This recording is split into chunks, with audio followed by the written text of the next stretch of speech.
Jangan biarkan kerinduannya buat setiap kita itu tidak pernah terjawab.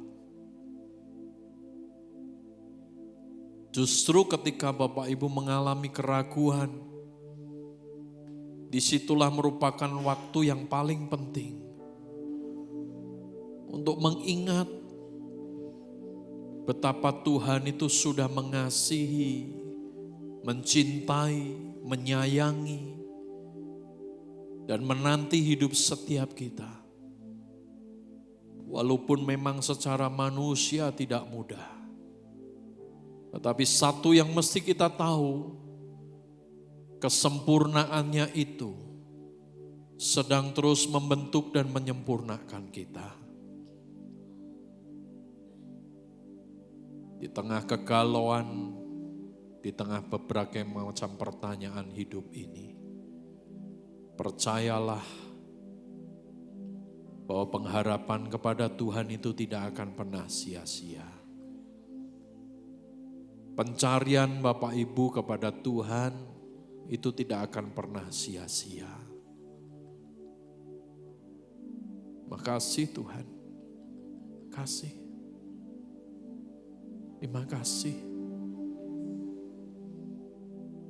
Makasih Tuhan. Makasih Tuhan. Penuhi kami kembali dengan kasih-Mu Tuhan.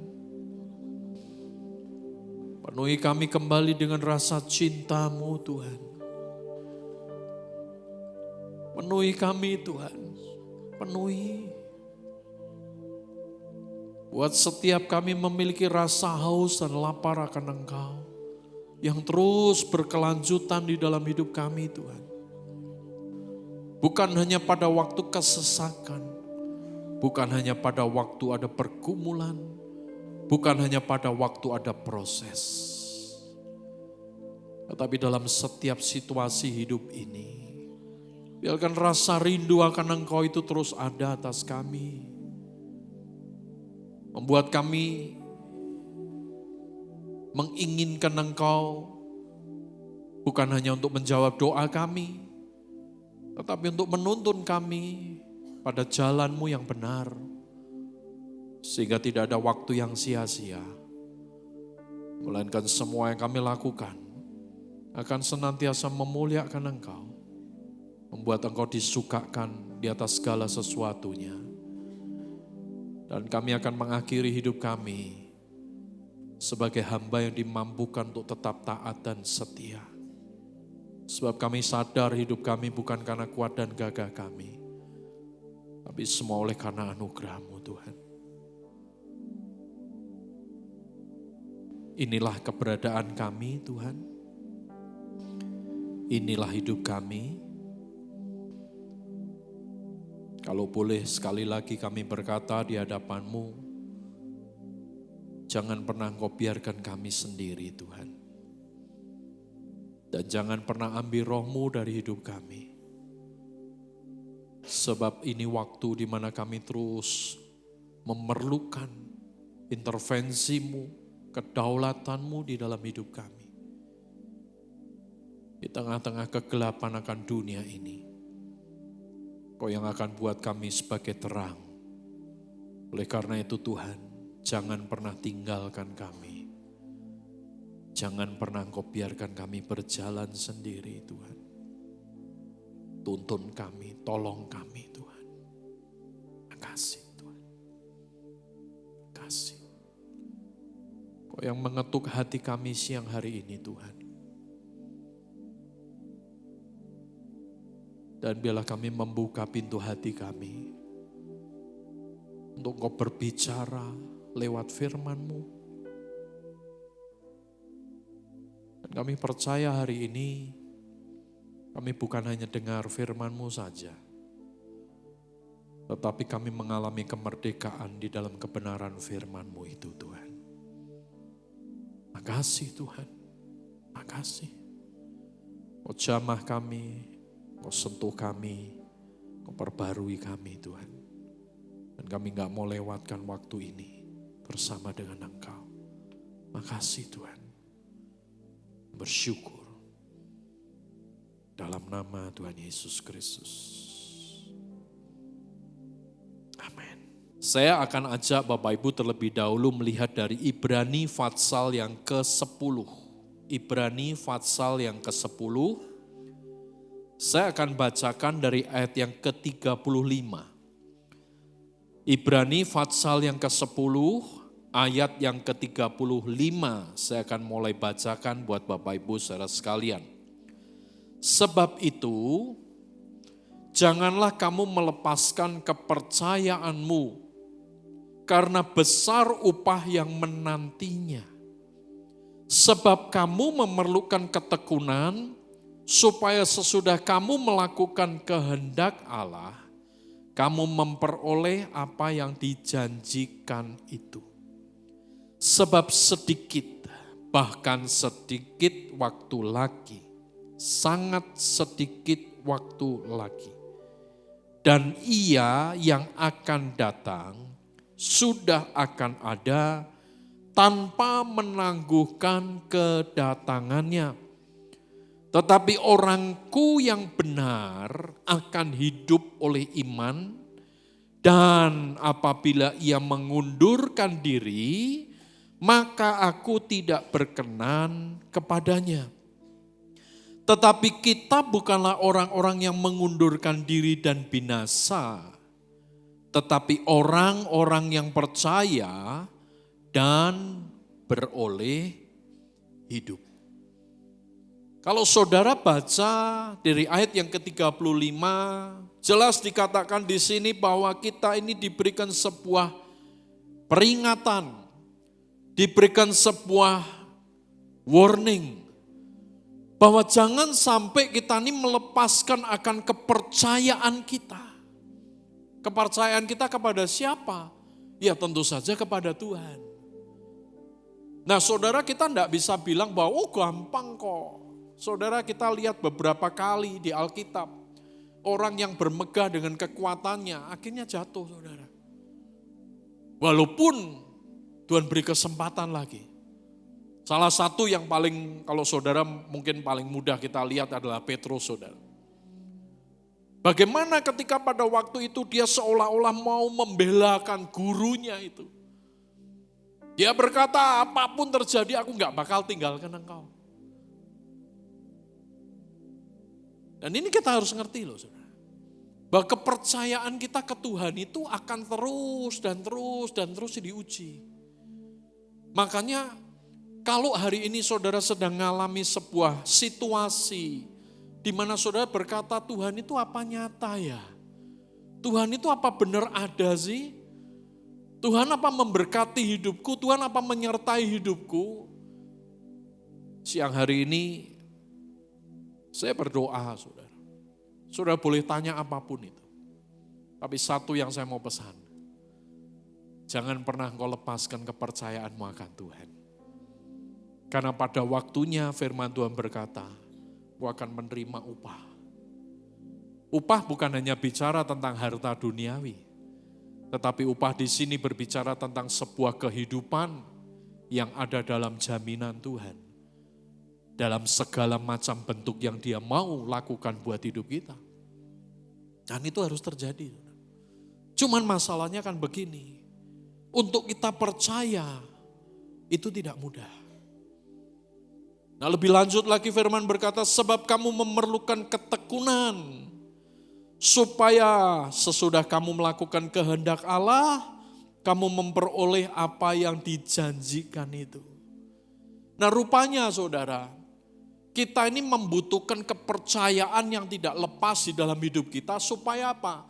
Supaya kita ini dapat melakukan kehendak Allah, namun bukan cuma melakukannya, tetapi dalam ketekunan. Nah perlu dipahami bahwa Tuhan rindu orang yang tekun, yang setia. Kenapa? Karena jangan sampai kita memiliki sebuah kehidupan itu yang setianya ke Tuhan hanya sesuatu yang sekedarnya cuma di permukaan. Makanya ketika kita ngalami situasi seperti yang tadi saya katakan, seolah-olah seperti Tuhan tidak ada, seperti Tuhan itu kok berlalu, tidak jamah hidup ini, nggak ada jawaban. pekerjaan sudah mau deal kok gagal gitu kan. Sakit rasanya sudah mau sembuh kok malah ditambahi informasi yang kurang baik lagi. Hari ini saudara kita belajar bahwa sebenarnya yang Tuhan sedang cari dalam hidup kita adalah apakah kita mau tetap setia dengan Dia. Karena kita tidak cukup hanya percaya saja, namun kita perlu setia. Nah ini sesuatu yang harus terjadi di dalam hidup kita lewat proses. Itu yang saya katakan saudara. Kenapa kita ini terus perlu untuk memiliki hidup yang berfokus kepada Tuhan? Karena membuat kita tidak mengalami yang namanya distorsi atau gangguan. Sekali kita tidak fokus ke Tuhan, tawaran yang daripada di luar Tuhan itu akan sangat membabi buta di dalam hidup kita. Dan itu yang membuat kita seringkali tidak lagi dapat percaya, apalagi setia saudara. Ini yang dicari Tuhan. Kita perlu percaya, kita perlu tekun. Bukan cuma melakukan kehendak Allah, oke itu bagus. Tapi tekun melakukan kehendak Allah itu yang dicari saudara. Ini yang kita ini mesti melihat hari-hari ini. Dengan berbagai macam informasi yang kita dengar dan kita lihat di media sosial. Kita harus bicara jujur saudara. Bahwa banyak orang sekarang mempropagandakan atau mempromosikan yang sejujurnya hidup itu bicara tentang kenyamanan saja. Bukan cuma hal rohani, bukan cuma juga hal jasmani atau duniawi. Semua sama saudara. Yang disampaikan itu ujung-ujungnya adalah sesuatu yang kalau ditarik garis, ya sebenarnya cuma kenyamanan manusia. Makanya kenapa ada banyak orang sampai hari ini mempertentangkan hal-hal yang tidak perlu saudara ya. Sampai hari ini. Ya. Soal persembahan, soal perpuluhan, ribut terus saudara. Kenapa? Karena sebenarnya yang didiskusikan itu hanya yang sementara terus. Saya mau bilang di mimbar ini, saudara. Jangan kita berpikir kalau kita setia kasih perpuluhan itu terus masuk surga nomor 1, saudara. Maaf, tapi saya mau nyampaikan kebenaran ini. Sebab apa yang kita lakukan buat Tuhan, bukan karena setia kita kepada Tuhan, bukan karena kepercayaan kita kepada Tuhan, maka semuanya itu akan sia-sia. Jadi jangan pernah berpikir, wah kalau aku nih nyumbang ini, lakukan ini dan lain sebagainya, wah pasti dapat privilege lah. Nanti kalau aku menghadap Tuhan, mungkin yang lain akan disingkirkan. Aku tiba-tiba jadi nomor 1, dikasih kesempatan buat Tuhan untuk langsung masuk dulu karena aku sudah lakukan banyak hal. Tuhan tidak cari itu, saudara. Kalau ilmu dagang dan segala macam di dunia ini yang masih merasuki hidup kita tidak selesai, jangan pernah berpikir hidup kita itu layak di hadapan Tuhan. Karena tidak sedikit sampai hari ini maaf, orang kasih persembahan, orang kasih perpuluhan, orang lakukan pelayanan, ilmu dagangnya main terus saudara. Ya, kenapa saya bilang ilmu dagang? Berpikir bahwa kalau lakukan sesuatu pasti dapat imbalan.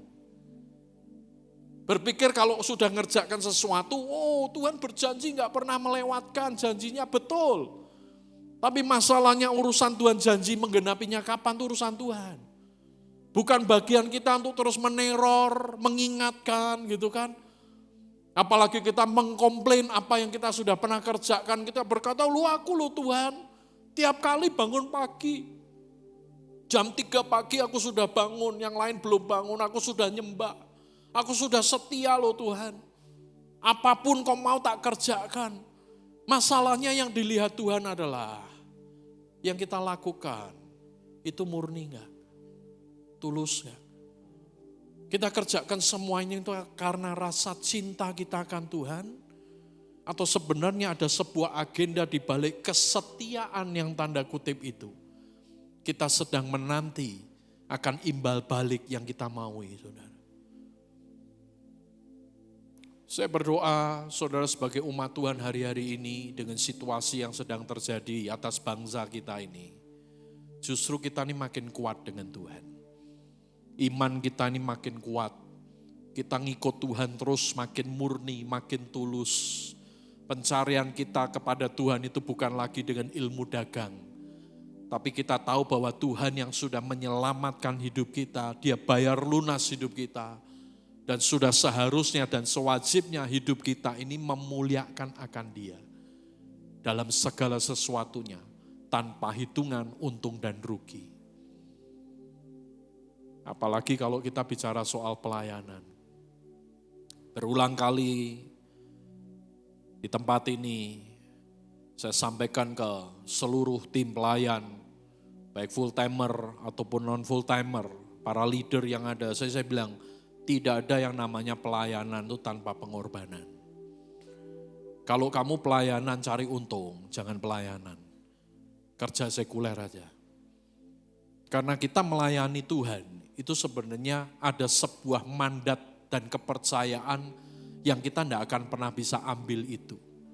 Kecuali karena perkenanan Tuhan.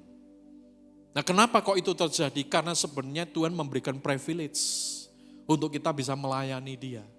Makanya kita harus punya konsep, kalau kita melayani dunia aja menghasilkan sesuatu, sebenarnya kita dengan Tuhan tidak perlu mikir yang begitu. Karena pasti Tuhan itu akan memperlengkapi hidup kita. Walaupun kita tidak pernah nagih, kita nggak pernah minta, kita nggak pernah istilahnya ngingatkan akan Tuhan, gitu kan. Percayalah, apapun yang kita lakukan dalam ketekunan, kesetiaan merupakan bukti daripada kepercayaan iman kita ke Tuhan dalam kemurnian hati. Maka pelayanan kita itu nggak akan pernah sia-sia. Kenapa demikian? Karena Tuhan melihat bahwa hidup setiap kita sudah mau menyerahkan semuanya kepada Dia. Dan Dia memberikan sebuah kesempatan untuk setiap kita menerima yang terbaik daripada Dia. Sebab sedikit bahkan sangat sedikit waktu lagi Ia akan datang, sudah akan ada tanpa menangguhkan kedatangannya. Ya, saudara harus perhatikan, bahwa hanya waktu Tuhan yang Dia akan tetapkan, Dia akan datang dan itu tidak bisa diatur oleh manusia siapapun juga.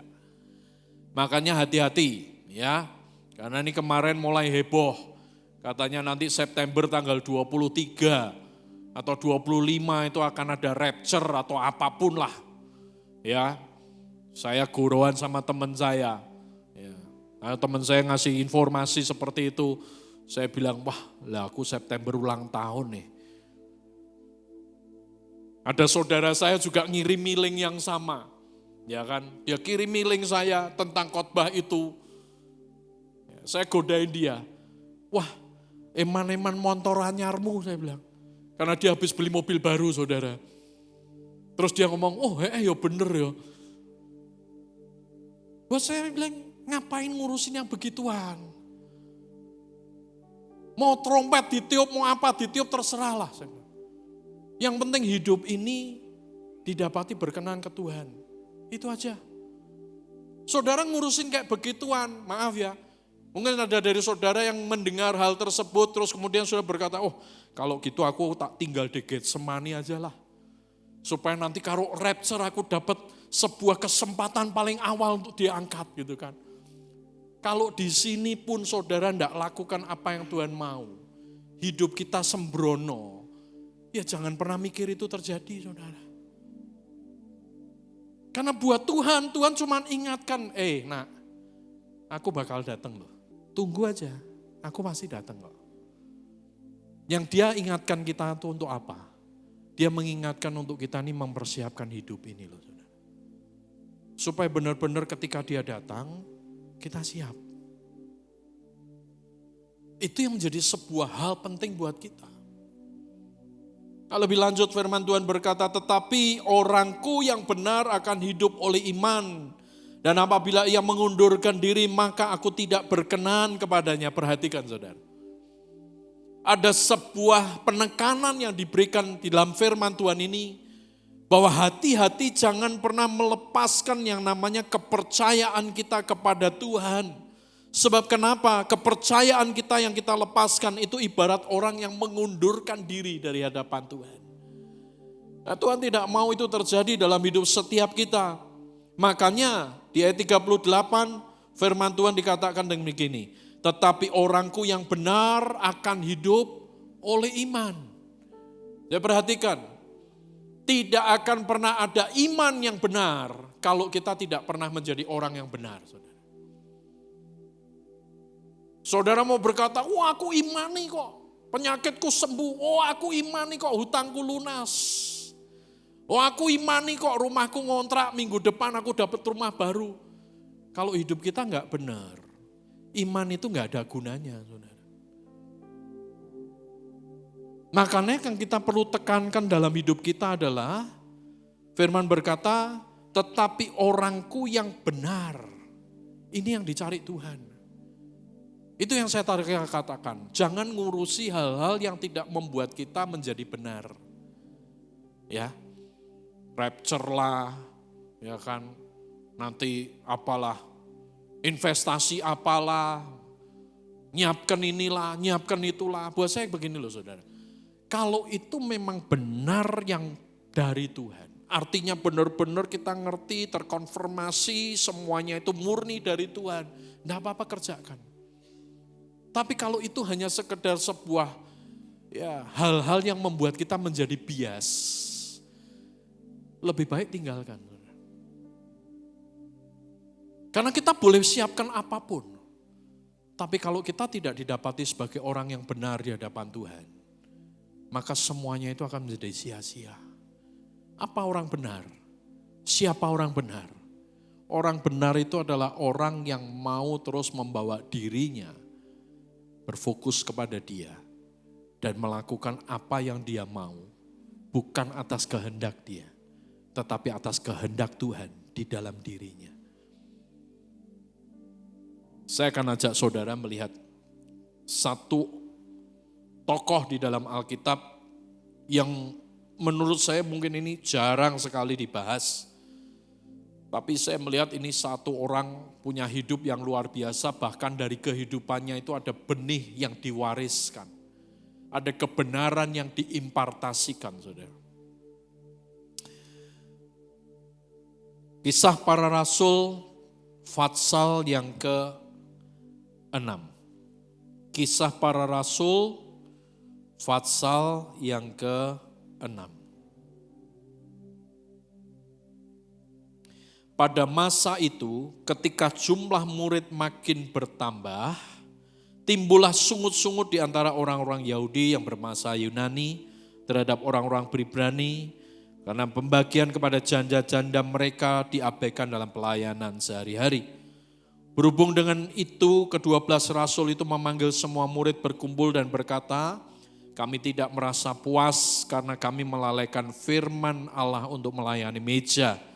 Karena itu saudara-saudara, pilihlah 7 orang dari antaramu yang terkenal baik dan yang penuh dengan roh hikmat, supaya kami mengangkat mereka untuk tugas itu.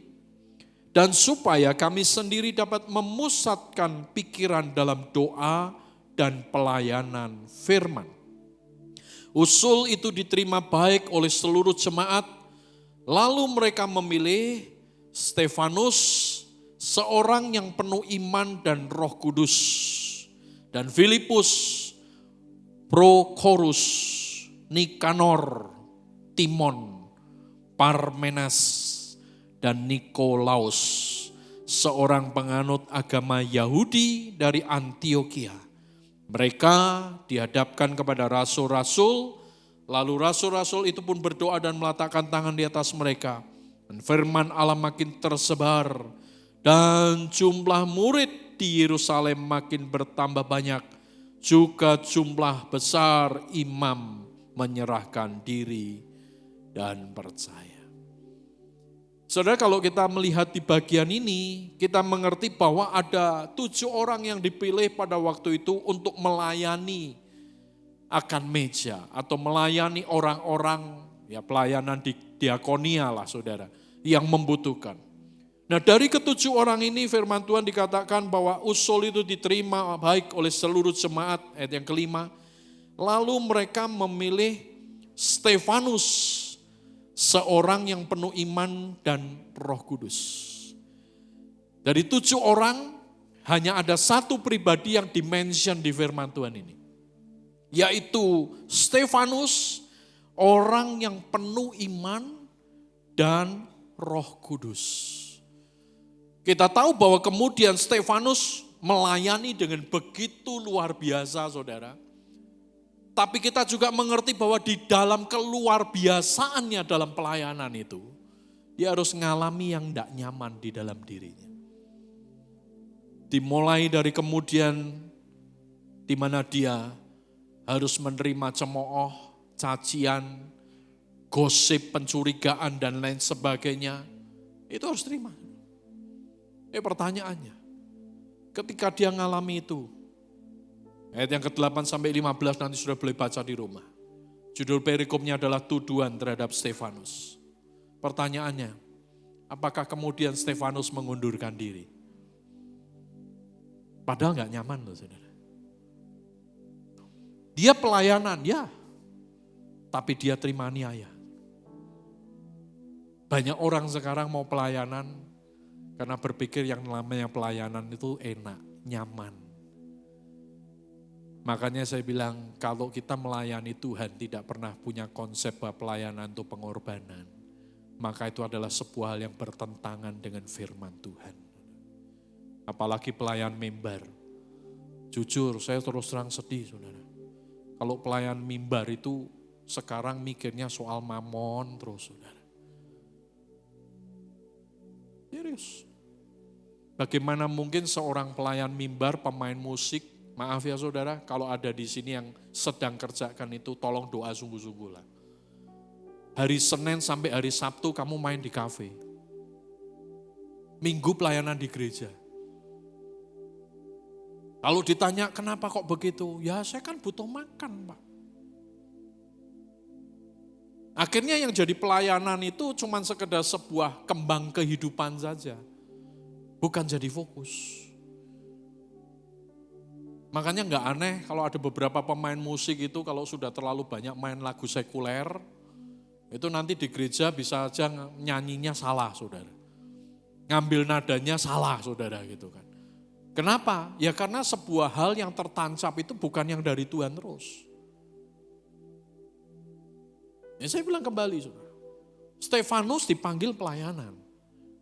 Rasul-rasul meneguhkan. Kemudian dia mengeksekusi apa yang diperintahkan. Tapi kita tahu loh saudara. Yang kemudian dia alami itu bukanlah dimuliakan, melainkan dianiaya.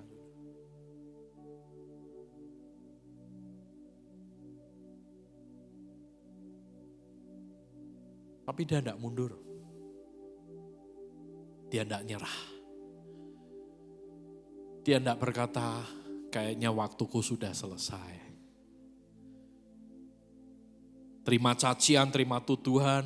Terus Paulus ngadep para rasul dan berkata, Om Petrus, kayaknya aku sudah selesai nih waktunya. Kayaknya bagianku sudah selesai nih. Tidak terjadi loh saudara. Yang terjadi apa? Dia jalani semuanya sampai di Fatsal yang ke-7, ayat yang ke-54. Firman Tuhan berkata, ketika anggota mahkamah itu mendengar semuanya itu, hati mereka sangat tertusuk, mereka menyambutnya dengan kertak gigi. Namun Stefanus yang penuh dengan Roh Kudus, dikatakan sekali lagi jelas saudara, menatap ke langit, lalu melihat kemuliaan Allah dan Yesus berdiri di sebelah kanan Allah. Lalu katanya, sungguh aku melihat langit terbuka dan anak manusia berdiri di sebelah kanan Allah. Berteriak-teriaklah mereka dan sambil menutup telinga, mereka serentak menyerbu dia.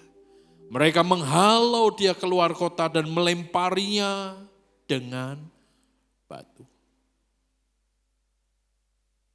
Kematian sebagai martir terjadi dalam hidup Stefanus. Di tengah-tengah pelayanannya yang spektakuler. Pertanyaan buat setiap kita sekarang hari ini. Apa yang kita cari di hadapan Tuhan, saudara?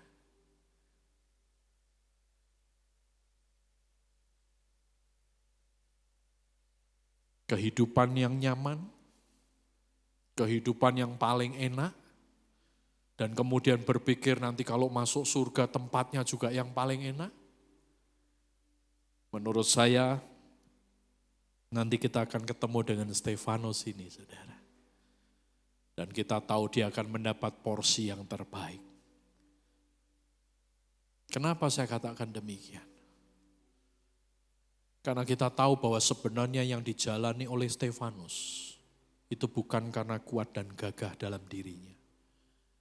Tapi firman berkata, karena ada roh Tuhan yang berdaulat atas dirinya. Orang itu kalau sudah dipenuhi oleh roh Tuhan, yang paling mudah dilihat apa? Kedagingannya ini sudah gak ada. Dia gak lagi pikirkan tentang kenyamanan dirinya. Dia gak lagi cari sesuatu yang membuat dia dapat dibela. Sebab dia cuma lihat satu, Tuhan, Tuhan, dan Tuhan. Maka firman berkata, namun Stefanus yang penuh dengan Roh Kudus menatap ke langit, lalu melihat kemuliaan Allah dan Yesus berdiri di sebelah kanan Allah. Lalu katanya, sungguh aku melihat langit terbuka dan anak manusia berdiri di sebelah kanan Allah. Dia tidak bilang ke Tuhan, Tuhan, aku sudah pelayanan Tuhan. Ada banyak jiwa bertobat. Hari ini aku ngalami aniaya. Kenapa enggak kau tolong aku? Kenapa engkau enggak lewatkan aku daripada hal-hal yang seperti ini? Dia tetap fokus ke Tuhan. Dia berkata, inilah hidupku Tuhan. Aku melihat engkau dalam kemuliaan itu. Naruh yang namanya mimbar ini sulit. Apalagi kalau sudah mulai dipercaya, banyak orang yang kenal, banyak orang yang lihat. Apalagi kalau punya media sosial, banyak orang yang like. Ninggalkan yang namanya mimbar, kenyamanan, itu sulit. Saya belajar, saya bilang Tuhan, memang Tuhan tidak mudah. Untuk menaruh yang namanya keakuan ini itu tidak mudah. Sebab pada umumnya manusia itu memang lebih suka untuk terus dipuji, lebih suka untuk dimuliakan, lebih suka untuk diakui. Dan ini menjadi persoalan kita, saudara. Stefanus tidak peduli dengan pengakuan manusia. Dia juga nggak peduli dengan orang-orang yang sudah bertobat lewat dirinya. Dia nggak berpikir, nanti gimana Tuhan? Mereka sudah bertobat, terima Engkau, kok aku nggak tolong, nggak ada mujizat. Stefanus nggak mempersoalkan itu. Tapi dia berkata, Tuhan, ini hidupku. Apapun orang boleh ngomong. Tapi aku nggak mau tinggalkan Engkau. Kita ini ya dengan Tuhan harus ngerti, saudara. Bahwa selalu ada timing, selalu ada waktu. Selalu ada yang namanya kairos. Kalau itu lewat, maka semuanya gak akan pernah bisa terulang. Hari ini saya berdoa. Kau ngerti waktu Tuhan. Kau tahu yang terbaik. Sebab ketika kita berjalan dalam anugerah Tuhan, dalam kairosnya Tuhan, dalam waktu, dalam timingnya Tuhan. Ingat saudara. Bukan cuman kita yang terima hal yang layak di hadapan Tuhan. Kita lihat Stefanus dengan imannya yang kuat karena Roh Kudus ada di dalam dirinya. Dia naik ke surga, dia pulang ke surga. Tapi dia tidak pulang begitu saja. Firman Tuhan dilanjutkan. Mereka menghalau dia keluar kota dan melemparinya dengan batu. Saksi-saksi meletakkan jubah mereka di depan kaki seorang pemuda yang bernama Saulus. Sementara mereka melemparinya, Stefanus berdoa katanya, ya Tuhan terimalah rohku. Sambil berlutut dia berseru dengan suara nyaring, Tuhan janganlah tanggung dosa ini kepada mereka. Sesudah berkata demikian, ia pun meninggal. Pasal 8 ayat yang pertama, Saulus juga setuju dengan pembunuhan atas Stefanus. Lihat saudara, orang benar itu pasti akan mewariskan hal yang benar pula. Orang yang punya iman yang kuat, pasti akan ada sebuah warisan iman yang akan dilanjutkan. Hari itu nggak ada orang yang tahu siapa Saulus ini, saudara. Tapi Tuhan adalah Tuhan. Ketika dia sudah bergerak dalam hidup seseorang, dia nggak akan pernah berhenti di pertengahan perjalanan. Karena pasti ada yang dilanjutkan. Saulus mungkin hari itu nggak pernah berpikir bahwa kelak waktunya dia akan gantikan Stefanus. Tapi kita tahu, ketetapan Tuhan itu harus terjadi. Dan kita tahu bagaimana Paulus itu begitu luar biasa ikut Tuhan. Bukan hanya semata-mata karena Paulus radikal, oh ya karena dia ngalami Tuhan. Tapi ada hal yang diturunkan, yang dari Tuhan lewat Stefanus. Hari ini saya berdoa buat siap saudara. Iman percaya kita, ketekunan kita, kesetiaan kita, hidup benar kita, itu akan turun kepada generasi yang selanjutnya. Akan diwariskan kepada generasi yang selanjutnya. Sehingga kita tahu bahwa hidup ini bukan hanya berhenti dalam diri kita. Tapi akan ada terus orang yang dipakai Tuhan dengan begitu luar biasa. Penutup firman Tuhan hari ini menjadi pilihan buat setiap kita. Kita mau hidup benar atau kita mau hidup semrawut. Kalau kita hidup benar, maka akan ada warisan-warisan yang benar pula yang dilahirkan dari hidup setiap kita. Tapi kalau hidup kita semrawut, jangan salahkan kalau ada orang-orang yang makin semrawut, saudara, yang lahir daripada hidup setiap kita. Saudara lihat bangsa kita hari ini, saudara jangan berkeluh kesah. Ada banyak warisan yang buruk yang ditinggalkan. Yang hari-hari ini sedang terjadi dan dituai di bangsa ini. Buat kita orang percaya, kita tidak perlu ngurusi dengan yang begitu. Justru kita melihat bahwa bagaimanapun apa yang Tuhan rencanakan dan Dia janjikan, itu pasti tetap tergenapi. Buat bangsa kita, buat hidup setiap kita. Dan yakinlah, ketika hidup kita sungguh-sungguh dengan Tuhan, maka Dia akan sungguh-sungguh dengan hidup setiap kita. Dan Dia tidak akan pernah melewatkan setiap kita dari hadapan Dia. Mari kita bersyukur, kita datang kepada Tuhan.